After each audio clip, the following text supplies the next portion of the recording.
कामदं मोक्षदं चैव ओंकाराय नमो नमः। मंगलम भगवान् वीरभद्रं मंगलम कुंकुमधारी विजयेन्द्रस्तु सर्वमंगल मांगल्यं सर्वकल्याणकारकं प्रदानं सर्वधर्माणां दैनं जयतु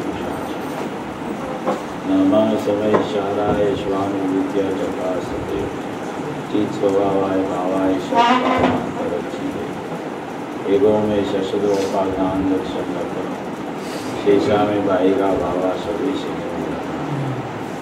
मारो सुशाश्वत एक दर्शन दान लक्षण दी छे बाकी बधा संयोग लक्षण भाव कार्य छे હું એક શુદ્ધ સદારૂપી જ્ઞાન દર્શનમય કરે કંઈ અન્ય તે મારું જરી પરમાણુ માત્ર નથી એ જાણતો અનંતને ગુણ દ્રવ્યને પર્યાય બને એ જીવ જાણે આત્મ કશું પામે કાંઈ કરે નથી અપ્રમત કે પ્રમત નથી જે એક વિનાયક ભાવ છે એ રીત શુદ્ધ તથા એને જે જ્ઞાન જેમ નેત્ર તેમજ જ્ઞાન નથી કારક નથી જગત કરે જાણે જે કર્મ દૈનિક બરાબર નથી वचने अनुमोन गति कामेश्वर वेशित वंदे कहूँ शुद्ध के मुनि कथिता शब्द निज ने मोक्ष बनते ध्यान गौ देव ने ये माज नित्य विहार कर नहीं विहर कर विषय ओम श्री नमस्ते।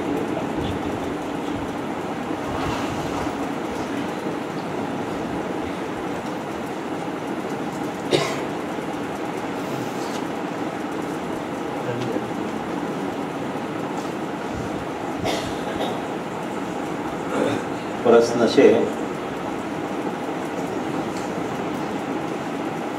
ध्येयनु स्वरूप समझायु पण ज्ञेयना स्वरूप विषे थोड़ा विकल्प उठे छे जे नीचे प्रमाणे छे। गई काले जे आपणी चर्चा चालेली ध्येयनु स्वरूप ज्ञेयनु स्वरूप अने ध्येयपूर्वक ज्ञेयनु स्वरूप आ हिंदी में उसमें ध्येय की चर्चा समझ में आ गई। अभी ज्ञेय की चर्चा में कोई प्रश्न है वो प्रश्न में पढ़ता है। प्रश्न सचमुच ध्येय में तो कुछ होता ही नहीं क्योंकि ध्येय तो शाश्वत है वो निरावरण है उसमें तो कुछ करना वरना है नहीं ना तो उसमें अनुभव होता है ना तो उसमें मिथ्या ज्ञान होता है ना तो उसमें सम्यक ज्ञान होता है क्योंकि उसमें तो पर्याय ही नहीं है। इसलिए ध्येय तो सुरक्षित अनादि से है तो उसका तो प्रश्न किसी को होना ही नहीं चाहिए। ध्येय तो है ही शाश्वत उसमें क्या प्रश्न होता है। प्रश्न तो ध्येय पकड़ में नहीं आता है उसका होता है। ध्येय तो है ही अनादि उसमें प्रश्न ही क्या होना है। तो ये लिखने वाले ने बराबर लिखा है कि ध्येय की बात तो समझ में आ गई। ध्येय तो समझ में आता है। मुझे गुरुदेव श्री ने बहुत विस्तार किया बाद में जितने जितने ज्ञानी हो गए उसने भी बहुत विस्तार कर दिया। अभी वो ध्येय ऐसा है वो मालूम है मगर ध्येय पकड़ में नहीं आता है अनुभूति नहीं होती है स्वसंवेदन नहीं होता है। ऐसा भी आवे कि स्वसंवेदन की चिंता करेगा तो स्वसंवेदन नहीं होगा ये भी बराबर है। चिंता नहीं करना है मगर वेदन जरूर होना चाहिए ऐसी बात है। तो ये प्रश्न ऐसा है समय समय में उत्पन्न होती हुई वर्तमान ज्ञान की पर्याय में जो जानने में आता है वो ज्ञेय है पहला प्रश्न है।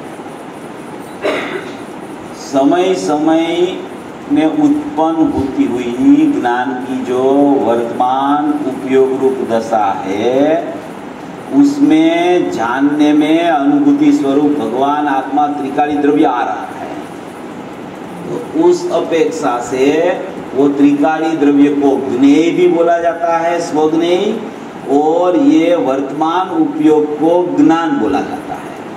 तो वो ज्ञान का जो ज्ञेय है त्रिकाली द्रव्य वो समय समय पर अपनी वर्तमान उपयोग रूपी दशा में अनुभूति स्वरूप भगवान आत्मा बाल गोपाल सबको जानने में आ रहा है।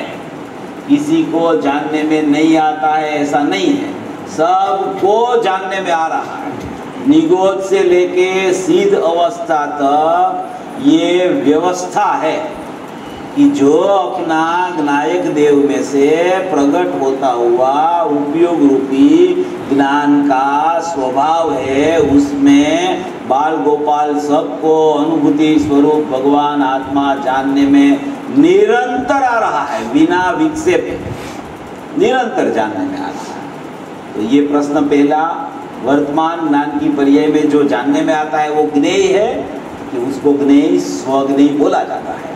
वो स्वज्ञेय है, रागादि भाव परज्ञेय है, त्रिकाली द्रव्य स्वज्ञेय है और उपयोग रूपी दशा प्रत्येक समय में उत्पाद रूप प्रकट है।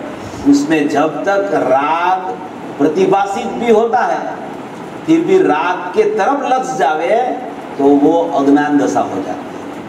तो जिसमें अनुभूति स्वरूप भगवान आत्मा जानने में आता है वही उपयोग रूपी ज्ञान उसमें ज्ञायक जानने में आता है। और ज्ञेय माने कि रागादि भाव और बाहर के जितने भी ज्ञेय है, जितनी भी अनंत गुण की अनंत पर्याय है, जितने भी बाहर के ज्ञेय है, जितनी भी अनंत गुण की अनंत पर्याय है, वो सब अपनी ज्ञान की उपयोग रूपी दशा में प्रतिभास प्रति समय होती है।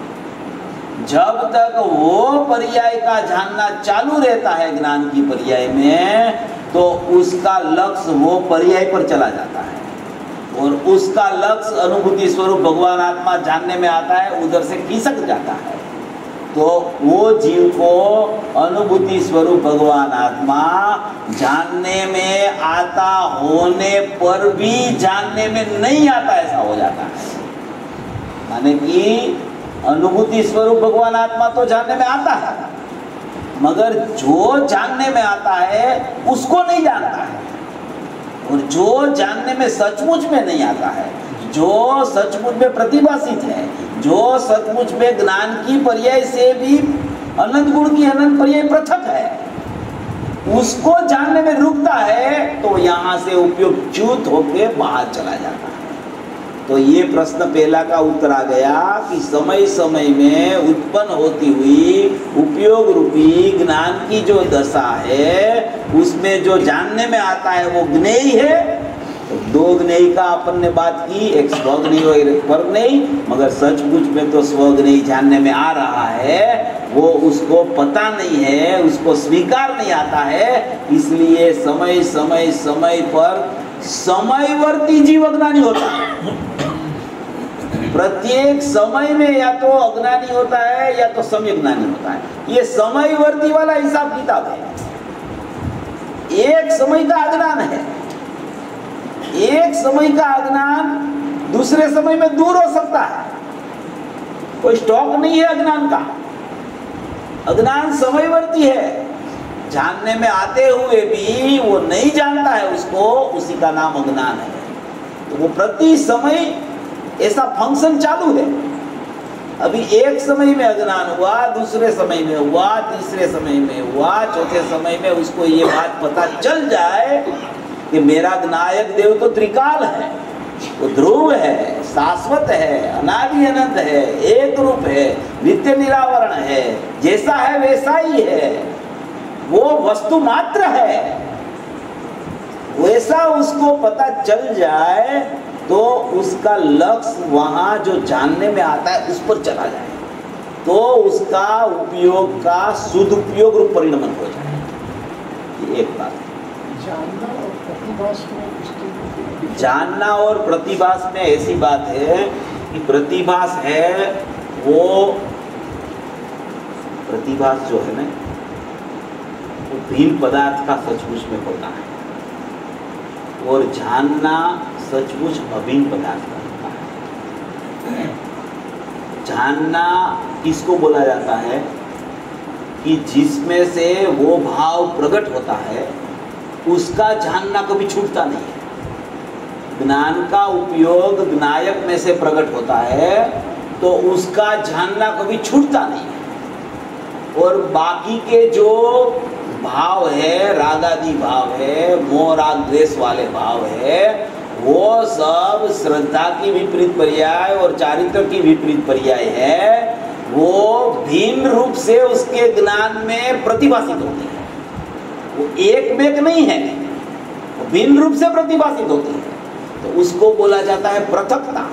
पृथकता जहाँ होती है वहाँ प्रतिभास होता है, और पृथकता नहीं होती है, अनन्यता होती है, वहाँ जानना होता है। तो जानना और प्रतिभास में ये अंतर है। कहीं कहीं जगह पे ज्ञान में ज्ञायक का प्रतिभास होता है, ऐसा भी आता है कि ज्ञान की स्वच्छता में स्व और पर दोनों ज्ञेय झलकते हैं। तो वो झलकते हैं, उसका मतलब ये है कि अभी वो ज्ञान की पर्याय में ज्ञायक जानने में आता तो है, मगर अभी उसको वो जानने में आता है, वो उसको वेदन रूप नहीं है, इसलिए उसको झलकता है, ऐसा बोला जाता है। सचमुच में तो जानने में आता है, मगर अभी अनुभूति नहीं हुई, तो ऐसा बोला जाता है स्व भी झलकता है और पर भी झलकता है। माने कि स्वज्ञायक भी झलकता है और अनंत गुण की अनंत पर्याय भी झलकती है, और सब बाहर के ज्ञेय भी झलकते हैं। ऐसा झलकन का, प्रतिभास का, प्रतिबिंब का अर्थ है। प्रतिभास, प्रतिबिंब, झलकन, अवभाषण, जानना, ये सब और सब शब्द का प्रयोग बार बार एक रूप से आता है। कोई बार वही चीज को जानना भी बोल दे, कोई बार वही चीज को प्रतिभाषित भी बोल दे, तो उसमें अपने को ऐसा समझना कि जो पृथक चीज है उसका नियम से प्रतिभास होता है, जो चीज उससे अनन्य है उसका नियम से जानना होता है। कहा कि जानना और वेदन नहीं होना, तो वो प्रोसेस जानना स्वभाव है, और स्वभाव जानना है ऐसा ख्याल में आ जाए, उसका नाम वेदन है। जैसे ज्ञान में ज्ञायक जानने में आ रहा है, ज्ञान में अनुभूति स्वरूप भगवान आत्मा जानने में आ रहा है, अभी उसको जानने में आ रहा है, फिर भी उसको विश्वास नहीं है, फिर भी उसको जानने में आ रहा है, ऐसा जानना नहीं हुआ, उसको बोला जाता है कि ये अज्ञान रूपी दशा चल रही है। और बाद में उसको जानना चल रहा है, ऐसा जानना हो गया, तो उसको बोला जाता है कि इसको वेदन पूर्वक जानना चाहिए। वेदन पूर्वक जानना, स्वभाव रूप जानना, वो दोनों अलग चीज है। जानना तो स्वभाव है ज्ञान का, वो तो अनादि अनंत है। ध्रुव में भी जानना चलता है, वो क्रिया रूप नहीं है, वो निष्क्रिय पर जानना चलता है। ध्रुव जो है त्रिकाली ध्रुव, शाश्वत ध्रुव, अखंड ध्रुव, एक रूप ध्रुव, नायक भाव, भूतार स्वभाव, नित्य परम पारिणामिक भाव रूप लक्षण वाला जीव, वो पूरा अखंड असंख्य प्रदेशी जो आत्मा है, वो पूरा भरा भरा है, पूरा अभेद है, पूरा अखंड रूप से भरा है। उसमें जो धबकता जीवन चल रहा है, अंदर में धबकता जीवन है, वो चल रहा है, अंदर में वो वर्त रहा है। जानना देखना वो स्वभाव है। वो स्वभाव में स्वभाव का जानना देखना अनादि से चालू है। स्वभाव में स्वभाव का जानना देखना चालू है, निरंतर। त्रिकाल में त्रिकाल का जानना देखना निरंतर इसी समय सबको वर्त रहा है। ये पर्याय की बात नहीं है, क्रिया की बात नहीं है, वो तो सब पृथक है। निष्क्रिय तत्व में क्रियाशील परिणाम नहीं है। निष्क्रिय शुद्ध पारिणामी कह ऐसा जीव है। वो जीव ध्रुव है, वो जीव चैतन्य है, वो चेतना लक्षण वाला जीव है, ज्ञान दर्शन चेतना से त्रिकाल भरा हुआ जीव है। वो जो जीव है उसमें जो चेतना भरी हुई है वो त्रिकाल चेतना है। वो त्रिकाल चेतना में, ज्ञान की चेतना में पूरा जो आत्मा है, त्रिकाली द्रव्य, उसका असंख्य प्रदेश, वो एक एक प्रदेश पे अनंत गुण पथरे हुए, उसका अनादि अनंत काल, उसका अनंत गुणात्मक भाव, और वो अनंत गुण की अनंत कारण सुपर्या, ये सब अखंड रूप से अभेद अंदर में पड़ा है। इतना माल है अंदर में। वो पूरा जो आत्मा है उसका जानना त्रिकाल ज्ञान में, पूरा आत्मा का जानना अभी वर्त रहा है, पूरा आत्मा का देखना अभी वर्त रहा है। वो जानना देखना, जानना देखना, जानना देखना, ऐसा ध्रुव में ध्रुव का प्रतिभास निरंतर चालू है। माने कि ध्रुव में ध्रुव का जानना निरंतर चालू है।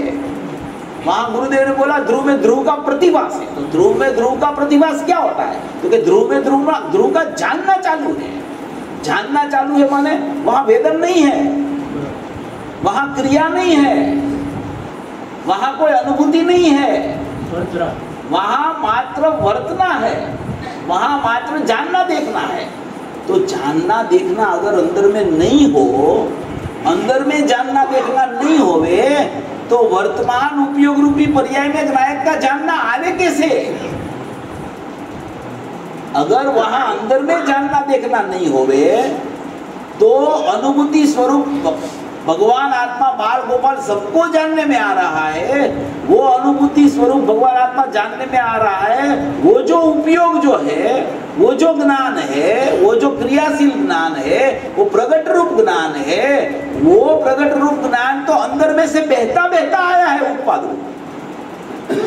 पर्याय से पर्याय होती है, वो एक अलग प्रकरण है। पर्याय द्रव्य में से आती है, वो एक अलग बात है। पर्याय पर्याय से होती है, वो पर्याय की सटकारकता दिखाने वाली बात है। पर्याय से पर्याय में आनंद आता है, वो पर्याय की निरपेक्षता बताने वाली बात है। वो पर्याय का सत्यपना, वो पर्याय पराधीन नहीं है, वो बताने वाली बात है कि पर्याय किसी का अवलंबन लेती है, इसीलिए उसमें आनंद आता है। ऐसा निरपेक्षपना पर्याय का बताने के लिए ऐसा बोला जाता है। मगर वो पर्याय, जो भी पर्याय है, उसका स्रोत कहाँ है, उसका आना कहाँ से है, वो कहाँ से निकलती है, वो कहाँ से बाहर आई है। वो पर्याय में से पर्याय का जन्म थोड़ी होता है, पर में से पर्याय का जन्म थोड़ी होता है, ऐसे पर्याय में से पर्याय का जन्म थोड़ी होता है। पर्याय का जन्म स्थान तो द्रव्य में है, वो द्रव्य में से पर्याय का उत्पाद आता है। अगर द्रव्य में से पर्याय का उत्पाद आया, तो वो उत्पाद जो है, वो अंदर में जो स्वरूप है, अंदर में जो चल रहा है, अंदर में जो वर्त रहा है, अंदर में जो स्वभाव पड़ा है, वहां से वो अंश बाहर बहता बहता आया है। तो वो अंश में आचार्य भगवान ने ऐसा बोला कि बाल गोपाल सब को अनुभूति स्वरूप भगवान आत्मा जानने में आ रहा है। तो वो अंश है, वो अंशी का अंश, अंशी में से कुछ लेके अंश आया है। अंशी में जो है, उसी का तो अंश बाहर निकला है। तो वो अंश है, उसमें अनुभूति स्वरूप भगवान आत्मा जानने में आ रहा है। तो वो अंशी में जानना चलता हो तो ही अंश में जानना आता है। तो अंदर में ऐसा एक स्वभाव बचा है, अंदर में ऐसा एक स्वभाव पड़ा है, वो अनादि अनंत स्वभाव है, वो त्रिकाल स्वभाव है, वो ध्रुव स्वभाव है। उसमें जानना देखना निरंतर वर्त रहा है, वर्त रहा है। उसमें से प्रति समय अंश का झरना झरता है, वो बहता बहता बाहर आया है। और वो उपयोग में अनुभूति स्वरूप भगवान आत्मा सब बाल गोपाल सबको जानने में आ रहा है। इसका रेफरेंस चाहिए तो ये ध्येय पूर्वक नहीं का 12वां प्रवचन गुरुदेव का मुख से सुन लेना। उसमें इसका बहुत अच्छा स्पष्टीकरण गुरुदेव ने किया है। उसमें बहुत बातें हैं, जानना क्या है, उसकी शक्ति क्या होती है, उसका स्वभाव क्या होता है, त्रिकाल स्वभाव में त्रिकाल का जानना क्या होता है। उसमें नियम सार की 11-12वीं गाथा उपयोग वाली लेके भी गुरुदेव ने स्पष्ट किया है। वो सभी चीजें वो प्रवचन में है। वहाँ गुरुदेव को कोई प्रश्न किया गया है कि भाई ये जानना देखना वो तो शक्ति है ना। गुरुदेव ने ऐसा बोला, शक्ति है ना वो तो शक्ति है जानने की। तो गुरुदेव बोलते हैं नहीं, शक्ति नहीं है, स्वभाव है। शक्ति नहीं है, वो शक्ति की बात अलग है, स्वभाव की बात अलग है। तो बोले शक्ति और स्वभाव में अंतर क्या है? कि भाई शक्ति है ना, वो शक्ति नहीं है और स्वभाव है। उसका अर्थ है कि शक्ति तो गुण है। 47 शक्ति जो आई है अमृतचंद्र आचार्य की समय सार में, वो शक्ति तो गुण है, वो शक्ति है इसलिए जानना होता है, ऐसा नहीं। गुरुदेव बोले कि स्वभाव पड़ा है जानने का। तो कि स्वभाव कौन सा स्वभाव? तो हम तो शक्ति को ही स्वभाव मानते हैं। तो बोले नहीं, उसमें अंतर है। शक्ति अलग चीज है, त्रिकाल स्वभाव अलग चीज है, और ये मैं स्वभाव जो गुरुदेव बोले बोलता हूं वो अलग चीज है। त्रिकाल स्वभाव नायक भाव है, ध्रुव चैतन्य परमात्मा है, अखंड परमात्मा है, वो वस्तु मात्र है, एक रूप भाव है, अनादि अनंत भाव है, नित्य भाव है, शाश्वत भाव है, त्रिकाल भाव है, उसको बोला जाता है त्रिकाली द्रव्य। और त्रिकाली द्रव्य में अनंत गुण भरे पड़े हैं, उसको बोला जाता है उसकी शक्ति। और वो अनंत गुण की अनंत कारण सूत्र पर्याय है, उसको बोला जाता है स्वभाव। वो स्वभाव में जानना देखना चल रहा है, ऐसा गुरुदेव ने स्पष्टीकरण 12वां प्रवचन में किया है। आप उसको सुन लेना तो आपको पता चल जाएगा। इसीलिए ऐसा है कि वो सर्वाणी है ना, अंदर से आती है, और अंदर से आती है, उसमें उपयोग अंदर से आया है, तो अंदर में जानना देखना वर्त रहा है, वहां से ये उपयोग आता है। इसलिए वो उपयोग में अनुभूति स्वरूप भगवान आत्मा बाल गोपाल सबको जानने में आ रहा है, उसको बोला जाता है जानना। और बाहर का जो भी पर्याय का परिणमन है, बाहर के जो ज्ञेय है उसका झलकन आती है, उसको बोला जाता है प्रतिभास। ऐसी बात है। उसको चैतन्य को कह सकते हैं,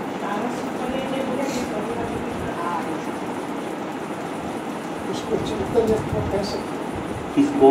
जानने। हाँ, चैतन्य बना है, चैतन्य चेतना लक्षण है।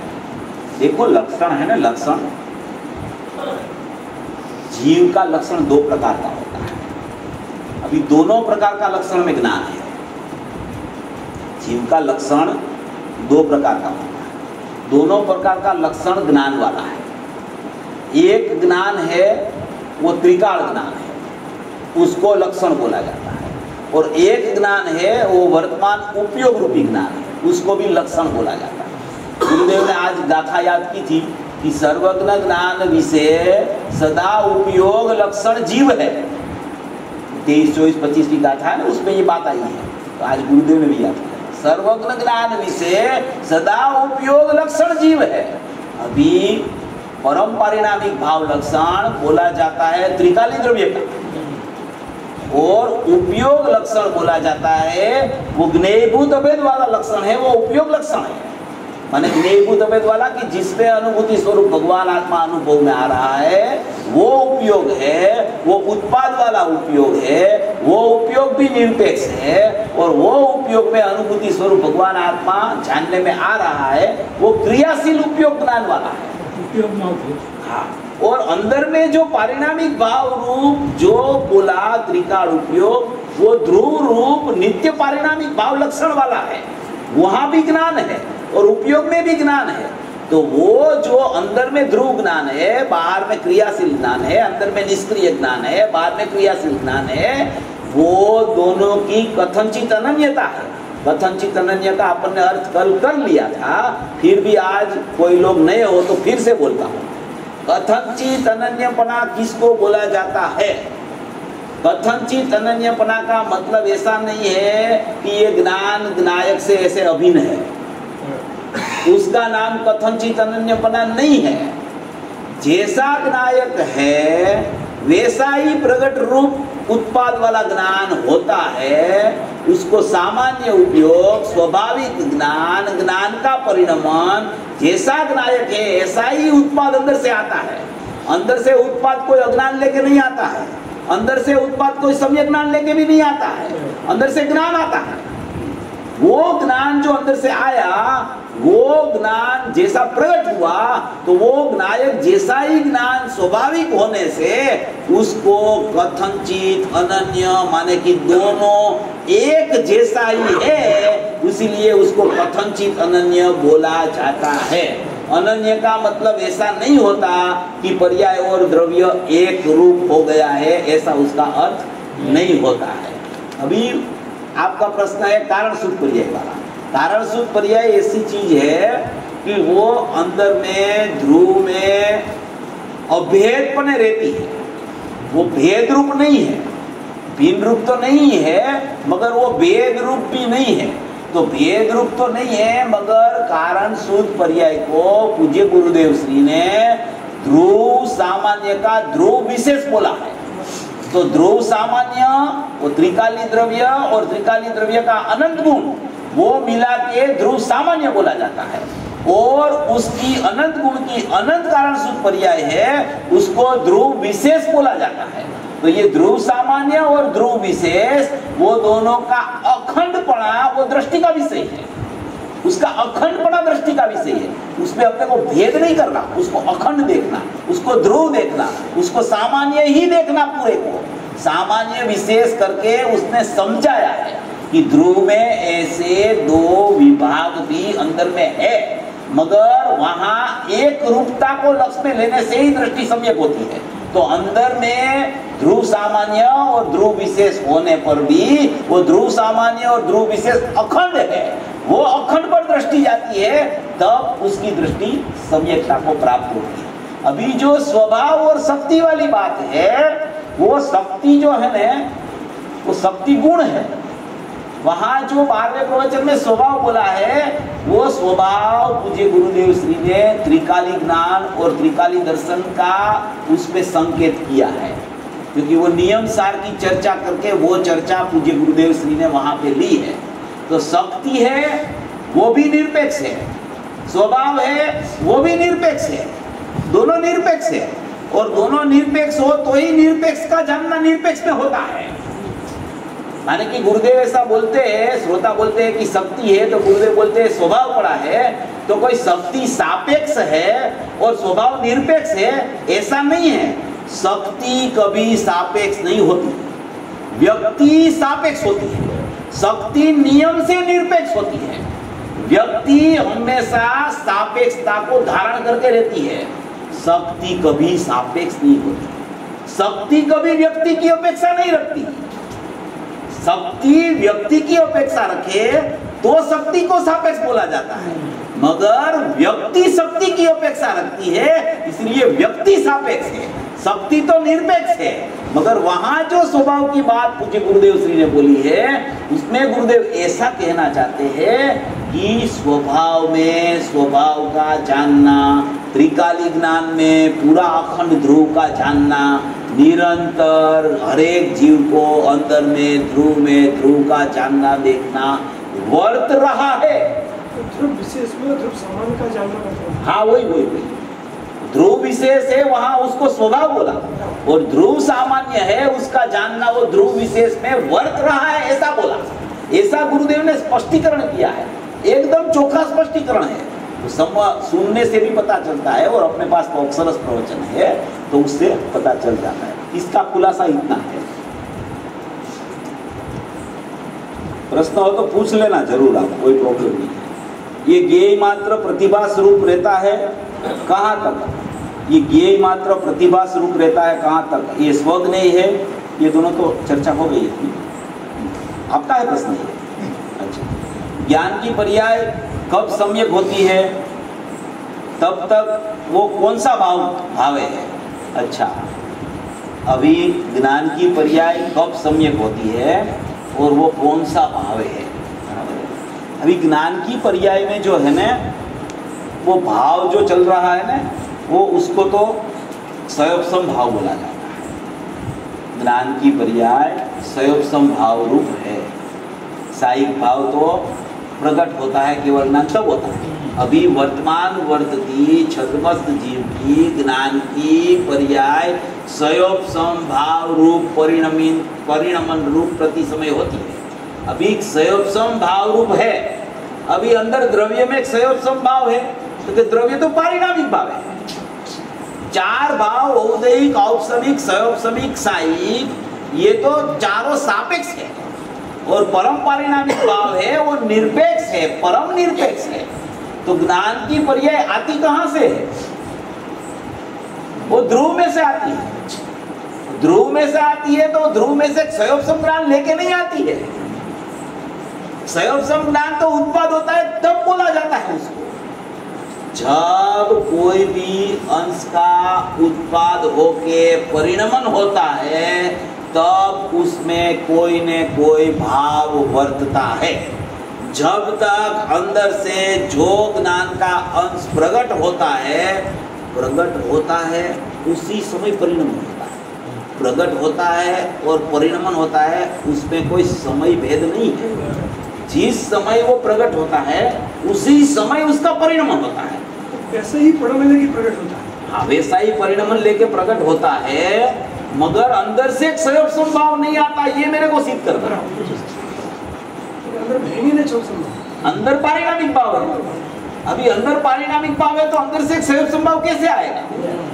प्रकट होती पर्याय का, परिणमन वाली पर्याय का नाम ही स्वयं संभाव है। अभी स्वयं संभाव अपन ने बोला तो उससे पहले माने कि अंदर से जो पर्याय प्रकट अंश हुआ, उत्पाद हुआ, अंदर से उत्पाद आया, तो उत्पाद क्या है? तो उत्पाद तो पर्याय का स्वभाव है, उत्पाद है वो पर्याय का स्वभाव है, व्यय है वो पर्याय का स्वभाव है, और परिणमन है वो उत्पाद का विभाव है। समझना थोड़ा, उत्पाद है वो पर्याय का स्वभाव है, व्यय है वो भी पर्याय का स्वभाव है, बराबर है। उत्पाद ध्रुवयुक्तम सत्य है पूरा, तो उत्पाद ज्ञान का होता है, व्यय भी ज्ञान लेके जाता है, चाहे मिथ्या ज्ञान हो सम्यक ज्ञान हो, सम्यक ज्ञान लेके पर्याय नहीं जाती अंदर, मिथ्या ज्ञान लेके नहीं जाता अंश, ज्ञान अंदर से आया वही ज्ञान अंदर जाता है, उसमें कुछ होता नहीं, एक समय का परिणमन है वो बाहर ले जाता है। अंदर से जो उत्पाद आता है वही उत्पाद दूसरे समय में व्यय होके अंदर चला जाता है। अंदर से ज्ञान आता है, व्यय होके ज्ञान अंदर जाता है, दूसरे समय में ज्ञान आता है, ज्ञान अंदर चला जाता है। अभी जो क्रिया बजती है, जो क्रिया बज गई उसको भाव बोला जाता है, चाहे क्षयोप संभाव हो, पर्याय में औदैहिक भाव हो, सायिक भाव हो, औपसमिक भाव हो, इसका नाम चार भाव है। और वो चार भाव है, वो चारों भाव में कर्म की उदय अनुदय के अभाव की अपेक्षा लागू पड़ती है, इसलिए उसको चार भाव के अलग अलग नाम पड़ जाते हैं। ज्ञान का उत्पाद का कोई नाम नहीं है, वो ज्ञान ही है। ज्ञान का परिणमन हुआ तो वो क्षयोप संभाव हो गया, या तो वो सायिक भाव हो गया। ज्ञान में तो क्षयोप और सायिक दो ही होते हैं। तो वो क्या है कि परिणमन की जो क्रिया है उसमें जो निमित्त बाहर से लागू पड़ता है, इसलिए पर्याय का जैसे मति ज्ञान, श्रुत ज्ञान, अवधि ज्ञान, मन पर्याय ज्ञान, केवल ज्ञान, तो मति श्रुत अवधि मन पर्याय केवल, ये पांचों उपाधि को बात करो तो ज्ञान सामान्य है। ज्ञान हर एक अवस्था में मौजूद है, वो ज्ञान लक्षण है। मति श्रुत जीव का लक्षण नहीं है, केवल ज्ञान जीव का लक्षण नहीं है, अवधि मन पर्याय की तो चर्चा ही नहीं है। लक्षण किसको बोला जाए कि प्रति समय जो ज्ञायक भाव के साथ में वर्त रहा हो उसको लक्षण बोला जाता है। तो ज्ञान उपयोग है, वो लक्षण है, तो वो लक्षण का कभी नाश नहीं होता। एक समय में उत्पाद हुआ, दूसरे समय में व्यय हो गया, तो उसमें उत्पाद ही चलता रहता है। और जो परिणमन की क्रिया जो चलती है, स्वयं संभाव रूप, औदैहिक भाव रूप, सायिक भाव रूप, औपसमिक भाव रूप, वो नाशवान है। ये उत्पाद व्यय रूप है और वो क्रिया नाशवान है, और वो उत्पाद है, वो लक्षण है।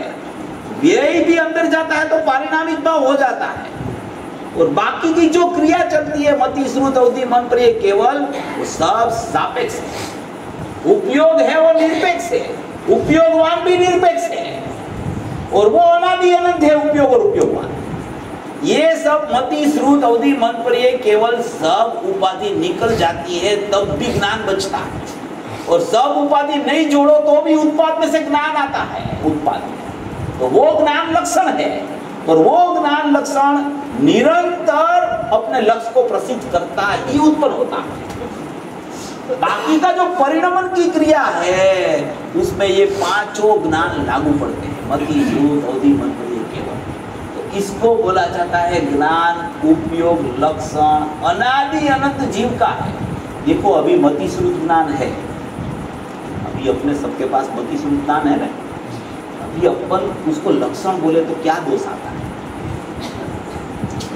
तो क्या होता है कि मति श्रुत की जगह जब केवल ज्ञान हो तो मति श्रुत तो रहता नहीं, तो उसको लक्षण नहीं बोल सकते। अच्छा हाँ हो गया दोस्त, केवल ज्ञान को लक्षण बोले तो अभी तो मति श्रुत है, केवल ज्ञान तो है नहीं, तो उसको भी लक्षण अपन बोल नहीं सकते। और लक्षण बिना का जीव नहीं होता, लक्षण चाहिए ही चाहिए। लक्षण क्या है? तो ये ज्ञान उपयोग लक्षण जो ज्ञेयभूत अभेद निरंतर वर्त रहा है कि जिसमें बाल गोपाल सबको अनुभूति स्वरूप भगवान आत्मा जानने में आता है, उसको बोला जाता है लक्षण। और जानने में आ रहा है उसको बोला जाता है लक्ष्य। तो लक्ष्य लक्षण की कथनचित अनन्यता निरंतर रहती है, वही स्वभाव है। बाकी का जितना ऊपर ऊपर चलता है मति श्रुत अवधि मन पर्याय केवल, वो सब सचमुच में पर्याय का विभाव यानी विशेष भाव है। और ये ज्ञान ज्ञान ज्ञान ज्ञान ज्ञान ज्ञान है, वो उपयोग का पर्याय का सामान्य भाव है। इस तरीके से ये ज्ञेय वाली चर्चा बहुत इम्पोर्टेंट है। ये तो उसकी तो चर्चा ही नहीं होती कुछ, क्योंकि ये तो परम सुरक्षित है, वो तो परम परिणामी भाव लक्षण वाला है, उसके आश्रय से ही सब होता है। वो तो बहुत प्रयोजनभूत है, वो तो नित्य निरावरण पदार्थ है, वो तो एक रूप भाव है, त्रिकाल भाव है, अनादि अनंत भाव है, शाश्वत भाव है। मगर वो शाश्वत भाव अनुभूति में कैसे आवे, अनुभूति कैसे जीव को हो जाए? ज्ञेयभूत अभेद होते हुए भी उसको अनुभूति नहीं होती, तो उसका कारण क्या है? ज्ञान ने ज्ञायक को छोड़ा ही नहीं है, फिर भी क्यों अनुभूति नहीं होती है? फिर वेदन क्यों नहीं आता है? ऐसा है कि वेदन तो पर्याय में आता है और द्रव्य तो अवेदक है।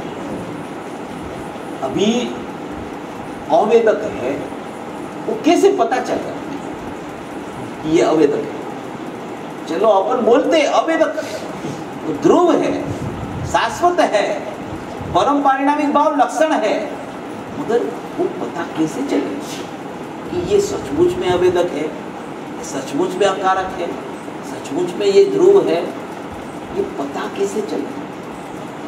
ये पता तो है नहीं अनुभूति के बिना। अनुभूति के बिना तो अपन ज्ञानी के आधार से बोलते हैं, ज्ञानी के आधार से घुटन करते हैं कि मैं ध्रुव हूँ, मैं शाश्वत हूँ, मैं एक हूँ, मैं अभेद हूँ, मैं अपरिणामी हूँ, मैं नित्य निरावरण हूँ, मैं त्रिकाल हूँ। ये कैसे बोलते हैं अपन? अपन को पता तो नहीं है वो अकारक है, अवेदक है। आचार्य भगवान की श्रद्धा है, गुरुदेव की श्रद्धा है, तो उसके ऊपर अपन बोलते हैं। तो वो बोलना सम्यक कब होवे? पर बोल तो देते हैं अपन, मगर उसकी सम्यकता कैसे आए?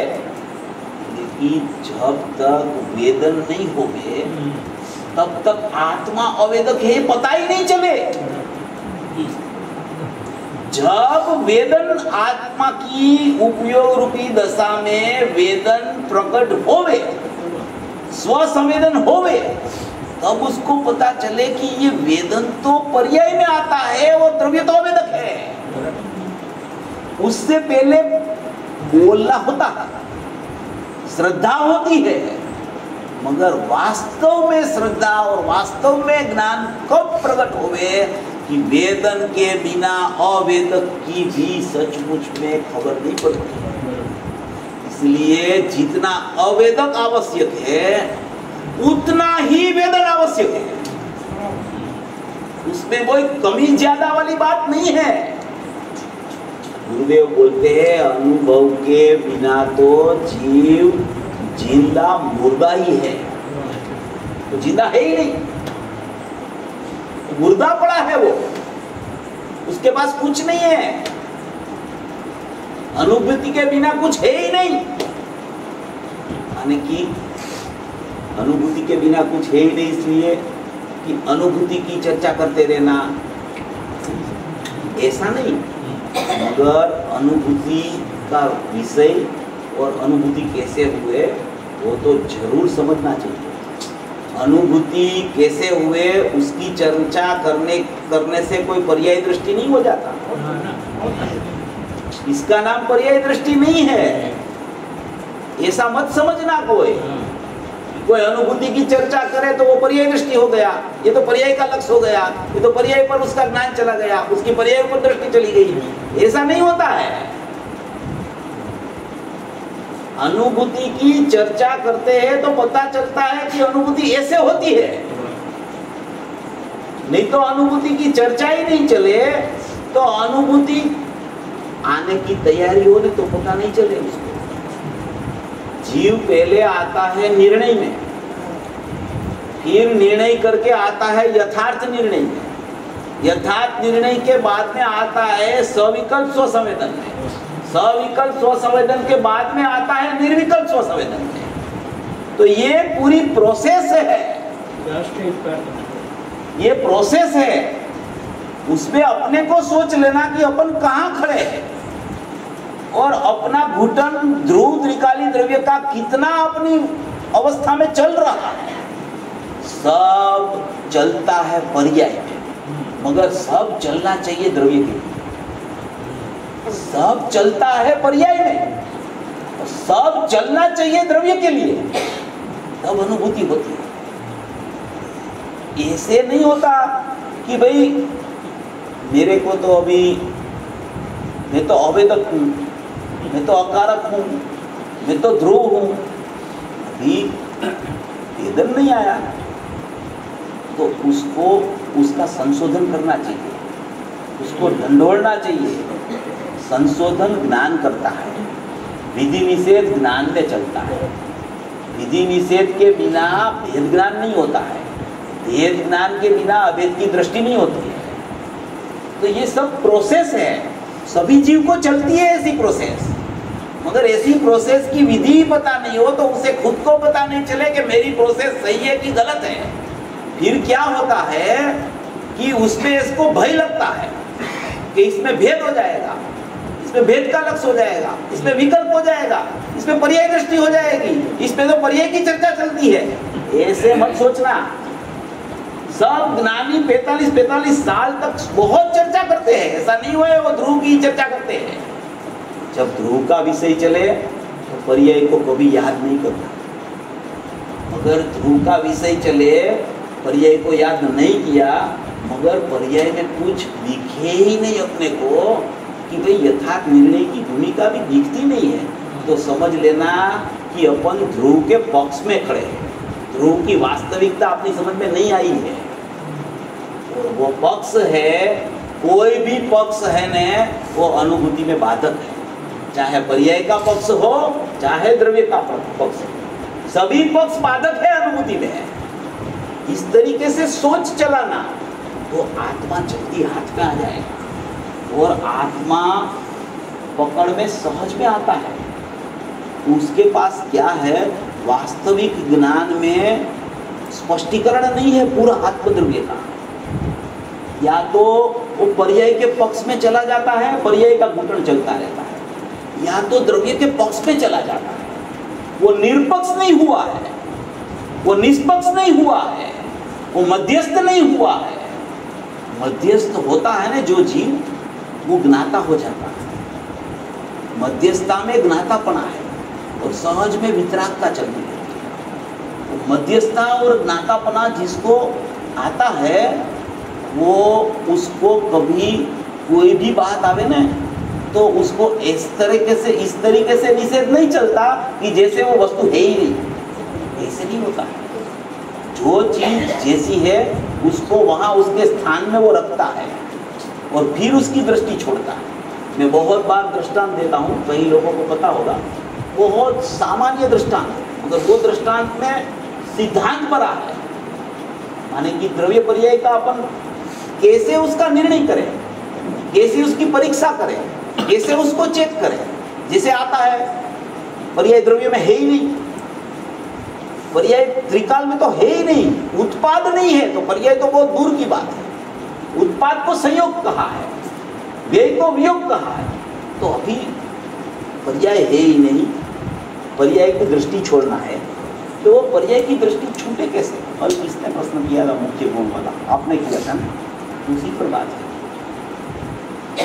अभी समझ लो कि आप रोटी बनाते हो रोज, रोटी, तो रोटी में क्या चीज होती है? आटा होता है, आटा की रोटी बन गई। अभी रोटी है वो पर्याय है, आटा है वो द्रव्य है। अभी वो रोटी तो बन गई, द्रव्य की पर्याय बन गई। अभी वो रोटी को रख के सामने अपने को द्रव्य दृष्टि करनी है, उसको सामने रखना, वो तो पर्याय है ना। तो पहले तो पर्याय ही दिखती है, मगर वो पर्याय किसकी है? वो पर्याय का मूल स्रोत क्या है? वो पर्याय किसमें से बनी है? तो उसकी नजर रोटी पे नहीं रहती है, आटा पर चली जाती है, उसको बोला जाता है द्रव्य दृष्टि। रोटी को छोड़ना नहीं है, रोटी कहीं भाग नहीं जाती है, रोटी ऐसे अलग नहीं होती है, पर्याय ऐसे यहां है और द्रव्य यहां है, ऐसा नहीं है। द्रव्य दृष्टि का विधान ऐसे नहीं होती है। द्रव्य दृष्टि ऐसे द्रव्य दृष्टि होती होवे कि जैसे पर्याय ऐसे अलग हो गई और द्रव्य ऐसे अलग है, तो द्रव्य दृष्टि करने में कोई पुरुषार्थ क्या है? उसमें कौन सा पुरुषार्थ है? पर्याय को आप सामने रखो और उसमें द्रव्य कहाँ है उसको देखो, उसका नाम तो पुरुषार्थ बोला जाता है, उसका नाम तो दृष्टि बोली जाती है, उसका नाम तो उसकी द्रव्य की दृष्टि हो गई और पर्याय गौण हो गई, ऐसा बोला जाता है। पर्याय कहीं चली नहीं जाता। वो पर्याय क्यों नहीं चली जाती? कि वही पर्याय ऐसा बोलती है मैं द्रव्य, इसलिए वो चली नहीं जाती है, इसलिए वो कहीं चली नहीं गई है, वो उधर ही है, उधर ही है, उधर ही है।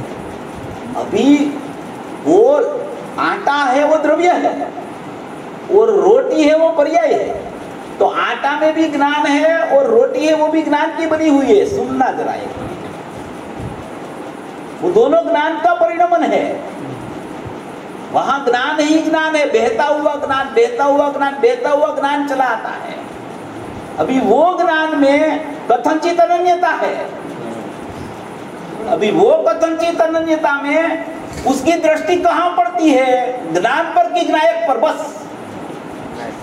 अभी उसकी रोटी पर दृष्टि है तो भेद पर दृष्टि है, अभी आटा पर दृष्टि है तो अभेद पर दृष्टि है। रोटी को कहीं निकालना नहीं है, आटा को अलग करके देखना नहीं है, ऐसी विधि ही नहीं है कोई, ऐसे अलगता हो ही नहीं सकती कभी। इस तरीके से द्रव्य पर्याय की स्थिति को समझ के इस तरीके से दृष्टि करेंगे तो उसको बोला जाता है द्रव्य दृष्टि। पूरा ज्ञान का परिणमन है वहां, ज्ञान ज्ञान ज्ञान ज्ञान, बहता हुआ ज्ञान ध्रुव में से गुण में आके, गुण में से कारण सूत्र पर्याय में आके, कारण सूत्र पर्याय में से वर्तमान क्रियाशील उपयोग में आता है ज्ञान, और वर्तमान क्रियाशील उपयोग तक ही ध्येय और ज्ञेय की मर्यादा है, उसके बाहर आत्मा है ही नहीं कहीं। मात्र उपयोग तक आत्मा सीमित है, क्योंकि वो उपयोग में आत्मा प्रतिष्ठित है, वो उपयोग में आत्मा विराजमान है, वो वेदी पर प्रतिमा खड़ी है, उपयोग नाम की वेदी पर प्रतिमा विराजमान ही है, विराजमान करनी नहीं है किसी को, विराजमान है ऐसा स्वीकार करना है। उसी को बोला जाता है सम्यक दर्शन, उसी को बोला जाता है सम्यक ज्ञान, उसी को बोला जाता है सम्यक चारित्र। ऐसी विधि है। इस तरीके से सोच लगाना अकेला विधि निषेध का विकल्प में नहीं अपना ज्ञान की और समय की बर्बादी करना, नहीं तो काम नहीं होगा। ध्रुव की धुन भी किस तरीके से किसको चलती है, किस तरीके से चलती है कि जिसको यथार्थ समझ होती है द्रव्य गुण पर्याय, जिसको यथार्थ समझ होती है निश्चय व्यवहार, जिसको यथार्थ समझ होती है उपादान निमित्त, जिसको यथार्थ समझ होती है स्वभाव विभाव क्रमबद्ध पर्याय, उसको द्रव्य दृष्टि होने का, ध्रुव की धुन लगने का चांस है। बाकी ऐसे ध्रुव की धुन लग नहीं सकती है, अच्छा पहले समझ होनी चाहिए बराबर। ये मार्ग पूरा समझ का है, कुछ करने का मार्ग नहीं है, ये समझ करने का मार्ग है कि मेरा स्वरूप कैसा है, मेरा स्वभाव कैसा है, मेरा परिणमन कैसे चल रहा है और मेरा परिणमन कैसे चलना चाहिए, ये समझ करने का मार्ग है। वो समझ पीछे सब सहल है, बिन समझे मुश्किल। जब तक यथार्थ समझ नहीं आती है तब तक उसको सचमुच में उसका एक भी दरवाजा खुलता नहीं है। इसलिए यथार्थ समझन, यथार्थ निर्णय से उसको बल आता है और बल आने के बाद में उसको ध्रुव का ही चिंतन चलने लगता है और ध्रुव का चिंतन में उसको सविकल्प स्वसंवेदन आ जाता है। स्वसंवेदन मगर विकल्प चालू है। विकल्पात्मक दशा में भी एक सविकल्प स्वसंवेदन जीव को यथार्थ निर्णय के बाद में आता है। उसको शास्त्र में अपूर्व निर्णय भी बोलते हैं। निर्विकल्प वत वचन से अगोचर केवल स्वानुभव गम्य, उसको बोला जाता है सविकल्प स्वसंवेदन की दशा। ऐसी दशा आने के बाद में तुरंत निर्विकल्पता आती है। ऐसी ये समझ करना, ऐसे प्रयोग करना। देखो गुरुदेव है ना, वो सबरे दृष्टि का विषय घुटाते हैं पूरा। क्या बोलते हैं 11वीं गाथा में, पर्याय है ही नहीं द्रव्य में, सुधने का पक्ष ही नहीं आया किसी को अभी तक, इसीलिए वो संसार में परिभ्रमण करता है। वो बात एकदम सवेरे मेवा मिठाई खिला के दोपहर को अज्ञानी की स्थिति अज्ञानमय अनादि से क्यों चल रही है उसका ज्ञान कराते हैं, उसका ज्ञान कराते रहते हैं कि अज्ञानी जब तक अपने नायक का स्वीकार उसकी दशा में नहीं आता है तब तक परिणाम का कर्ता वो जीव ही है। वहां ऐसा नहीं बोलते कि पर्याय का कर्ता पर्याय है और जीव करता है, ऐसा नहीं बोलते हैं। वो सवेरे का विषय है। दोपहर को ज्ञान कराते हैं, सवेरे को दृष्टि का विषय देते हैं और शाम को प्रयोग कराते हैं। शाम को वचनामृत में प्रयोग चलता है, वो प्रयोग कराते हैं। हरिषा में प्रतिबिंब पड़ता है, वो तो ज्ञान है, वो ज्ञान में तो नायक है। तो प्रतिबिंब का लक्ष्य छोड़, एक समय की पर्याय का लक्ष्य छोड़, षटकारक से उसको देख ले और अभेद अंदर में षटकारक ध्रुव रूप गुण पड़े हैं, उसका भी गुण का लक्ष्य छोड़ के विकारी द्रव्य में चला जाए। वो प्रयोग की विधि शाम को बताते हैं। तो सभी बातें गुरुदेव की चर्चा में सब बात आती है। उसमें सब बात में से अपने को अपनी द्रव्य पर्याय का, नायक और ज्ञान का यथार्थ निर्णय करके आगे बढ़ना है। ये समझ सब होनी चाहिए।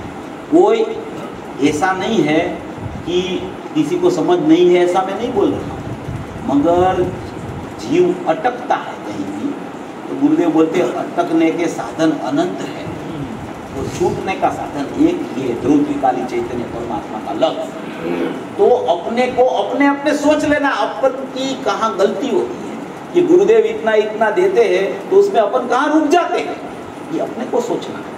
अपन सोचेंगे तो रास्ता मिल जाएगा, रास्ता मिलेगा तो निर्णय हो जाएगा, निर्णय हो जाएगा तो यथार्थ निर्णय में आएगा और यथार्थ निर्णय वाला ध्रुव को घुटते घुटते, ध्रुव को दृढ़ करते करते सविकल्प स्वसंवेदन में आके निर्विकल्पता हो जाएगी। उसको निर्विकल्पता हो जाएगी। इसकी बात चले तो ऐसा नहीं सोचना कि इनको तो अनुभूति का पक्ष हो गया, ऐसा नहीं सोचना। अनुभूति के बिना कुछ है ही नहीं, ऐसा समझ के चलना। ध्रुव तो ध्रुव की जगह दृष्टि करने के लिए विद्यमान ही है, मगर दृष्टि क्यों नहीं होती है कि ज्ञान में यथार्थ समझ नहीं है, इसलिए दृष्टि को विषय दृष्टि का नहीं मिलता है। इसलिए दृष्टि नहीं होती। तो निर्णय और यथार्थ निर्णय में थोड़ा सा निर्णय में ऐसा होता है कि निर्णय में द्रव्य गुण पर्याय तीनों का निर्णय आता है, और तीनों का निर्णय आने के बाद में उसको यथार्थ निर्णय में ध्रुव का निर्णय सम्यकपणे आने लगता है, उसको बोला जाता है यथार्थ निर्णय। और वो जब यथार्थ निर्णय आगे बढ़ते बढ़ते सविकल्प स्वसंवेदना के निर्विकल्पता होती है। सम्यक दर्शन पहले के समय में दरमियान और पछीना समय ज्ञेय स्वरूप कैसा होता है? सम्यक दर्शन पहले का समय में, उसके दरमियान और उसके बाद के समय में ज्ञेय का स्वरूप कैसा होता है? सम्यक दर्शन पहले के समय में ज्ञेय का स्वरूप माने ज्ञान में अनुभूति स्वरूप भगवान आत्मा अनुभव में आ रहा है, और सम्यक दर्शन के दरमियान, सम्यक दर्शन के दरमियान भी मैं ज्ञायक हूँ ऐसा श्रद्धान हुआ है उसको उस समय में, और उसको अनुभूति स्वरूप भगवान आत्मा जानने में आ रहा था ऐसा उसको ख्याल आ गया है, तो उस वहाँ सम्यक ज्ञान का जन्म हो गया है।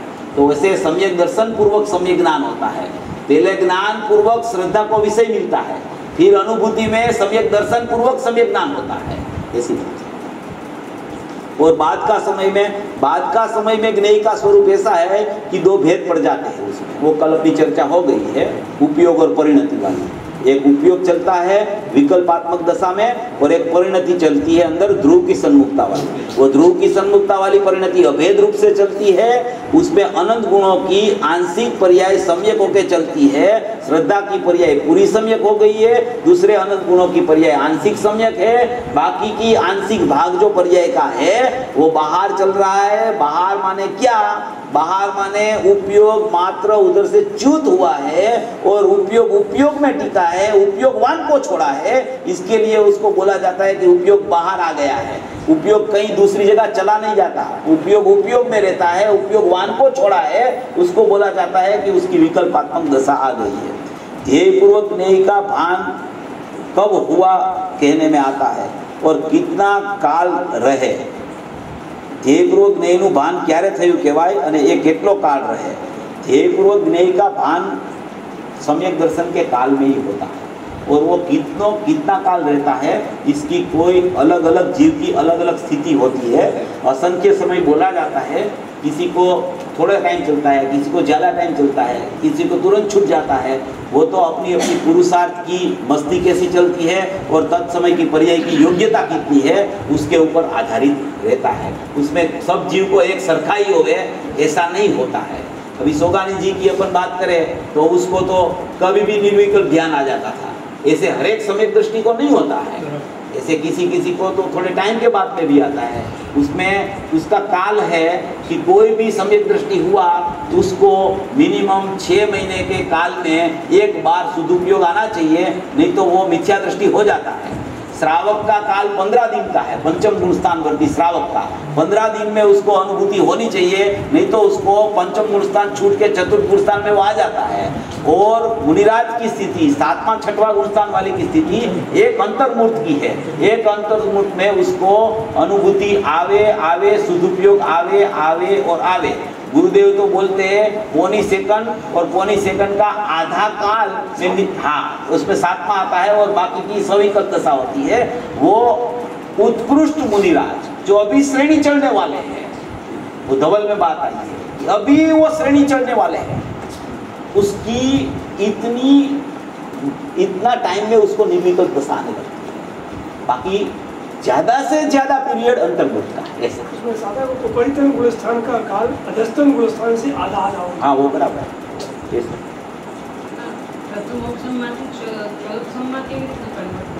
प्रथम उपसम थाय એ નિયમથી પડી જાય। પ્રથમ ઉપસમ સમય દર્શન પછી બીજું આવે એક સયોપસમ આવે।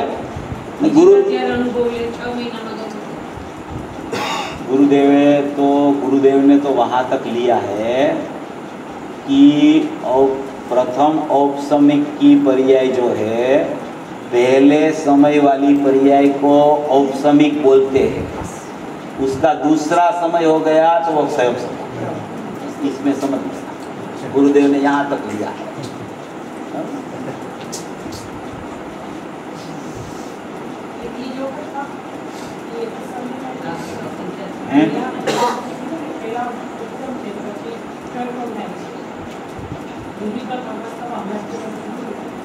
इसमें ऐसा होता है कि जैसे एक बार सम्यक दर्शन कोई जीव को प्रथम जब सम्यक दर्शन होवे अनादि विद्या को, तो औपसमिक सम्यक दर्शन ही होता है, ये एक बात। दूसरी बार उसको जब सम्यक दर्शन होता है तो उसको क्षयोपसम सम्यक दर्शन बोला जाता है।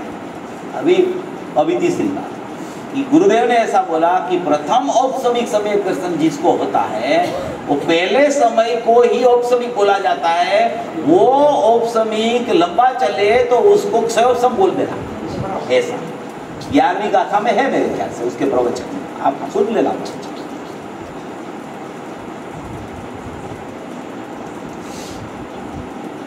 बस इसमें यही है, उसको ही सदुपयोग कहा जाता है। हाँ, वो सदुपयोग, अनुभूति को सदुपयोग कहा जाता है। उसको ही उपसम क्षयोपसम साहिक रूप होता है। हाँ, सदुपयोग होता है, उसको पहले औपसमिक होता है, फिर क्षयोपसम होता है, फिर साहिक हो जाता है। ये प्रमाण का विषय है। अभी ये प्रमाण का विषय जो है ना, अनुभूति के बाद में ध्येय रूप नहीं का रोल क्या है, ये प्रमाण का विषय है। ऐसा लिखा है इसमें कि उपसम क्षयोपसम साहिक रूप है, सदुपयोग हुआ वो प्रमाण का विषय है, ऐसा प्रश्न है। अभी इसकी स्पष्टता बहुत जरूरी है, 2 मिनट में करता हूँ। सभी जगह पे प्रमाण द्रव्य पर्याय होवे उसको नहीं लगाना। उसमें क्या होता है, द्रव्य और पर्याय को साथ में देखना, उसको प्रमाण बोला जाता है, प्रमाण ज्ञान बोला जाता है। अभी अनुभूति के काल में, अनुभूति का समय, जब जो समय में वेदन आता है उस समय में पर्याय और द्रव्य का भेद विकल्प कोई नहीं रहता है, भेद विकल्प छूट जाता है। तो वहाँ तो अनुभूति स्वरूप मात्र है, वहाँ मात्र जानना जानना जानना जानना जानना इतना ही परिणमन चलता है। उसको सभी चीज को प्रमाण करके उसको ऐसे निकाल नहीं देना। अनुभूति जब होती है उसको गुरुदेव ने कई बार लिया है। शुद्ध द्रव्य गुण पर्याय की चर्चा आवे ना नियम सार में भी और कई जगह पे, तो कोई प्रश्न किया अभी ये 206 कलश में की उसमें है, अभी ये छठा भाग निकलेगा ना उसमें आएगा। तो उसमें किसी ने प्रश्न किया, यही प्रश्न है उसमें, यही प्रश्न कि ये शुद्ध द्रव्य गुण पर्याय जो अनुभूति हुई तो उसको प्रमाण बोला जाए कि नहीं। गुरुदेव ने ऐसा बोला वहाँ, यहाँ प्रमाण की बात नहीं है, कड़क बोला उसने, यहाँ प्रमाण की बात नहीं है। ये अक्सर छपेगा, आप देख लेना उसमें, मैं गुरुदेव का होता है वही बोलता हूँ। उसमें ऐसा बोला गुरुदेव ने एकदम कड़क शब्द में, ये प्रमाण की बात नहीं है यहाँ। इसलिए सभी चीज को अभी अनुभूति हो गई, फिर प्रमाण और नहीं की क्या जरूरत है। अभी अनुभूति के काल में है क्या होता है, नयों की लक्ष्मी उदित नहीं होती, प्रमाण अस्त हो जाता है और निक्षेप का समूह कहाँ चला गया मुझे पता ही नहीं है। फिर उसकी जरूरत ही क्या है, वहां ना तो नहीं है, ना तो प्रमाण है, ना तो निक्षेप है, वहां तो स्वरूप संवेदन है। उसका रस लो ना, उसका पहले रस लो, फिर देखना कि ये प्रमाण है कि नहीं है, कि त्रिकाल ध्रुव है। उसका रस लेने के टाइम में पता चलेगा। खाली चर्चा करने से सब प्रश्न का समाधान नहीं होता है। अपने को अंदर से रस लेना चाहिए। सब चीजें जो गुरुदेव ने बताई है ना, उसका अंदर से चैतन्य रस लेना चाहिए। खाली विषय समझने से अनुभूति नहीं होती है, उसका रस आना चाहिए अंदर, चैतन्य रस, उसको पीना चाहिए। ये रस तरबोल प्रवचन आता है गुरुदेव का, उसका रस लेना चाहिए। उसको ऐसा देना चाहिए मेरी बात है, ये मुझे कहते हैं, चलो मैं अंदर जाके देखूं मेरा स्वरूप कैसा है। ऐसी उसको जिज्ञासा और तत्परता होनी चाहिए, तब ये सब प्रमाण नहीं, निक्षेप, स्वरूप, स्वभाव, विभाव सब समझ में आता है। ऐसे ऐसे खाली वो नहीं समझ में आता है कि इसको प्रमाण बोलते हैं, किसको नहीं बोलते, ऐसा नहीं समझ में आता है। प्रमाण की भी 2 स्वरूप आते हैं ना, एक प्रमाण द्रव्य पर्यायात्मक है, वो चीज अलग है। एक सम्यक ज्ञान का नाम प्रमाण, निर्विकल्प प्रमाण, निर्विकल्प प्रमाण और सविकल्प प्रमाण। निर्विकल्प प्रमाण अनुभूति के काल में है, उसमें क्या, उसमें कोई वो नहीं है। मगर मैं तो ये बोलता हूँ कि उसकी अभी जरूरत क्या है।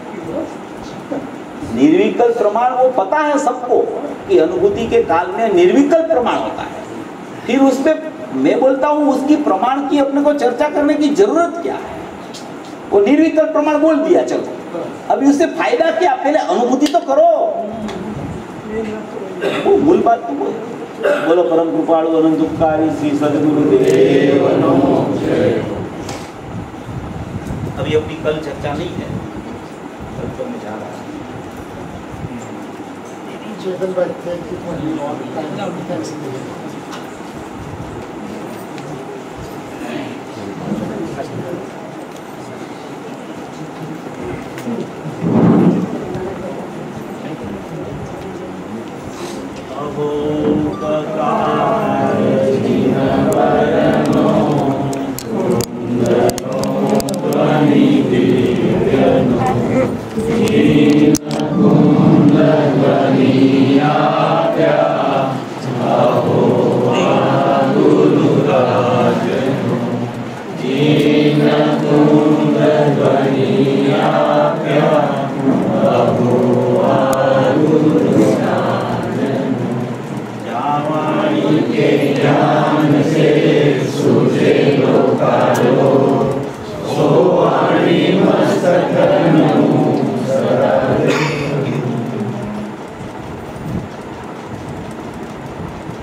साक्षात श्री सिमंदर भगवान नमो जय। परिकार सर्वज्ञ श्री कुंकुंदाचार्य देव नमो जय। आलता चालता श्री देवा श्री अमृतचंद्राचार्य देव नमो जय। कारण कार्य संविना जनक श्री पद्म ब्रह्मलधारी देव नमो जय। मंगलमयी जिनवाणी मात नमो जय। परम कृपालु अनंत अनंत अनंत उपकारी श्री सद्गुरु देव नमो जय। कारण सुर आत्मदेव नमो जय।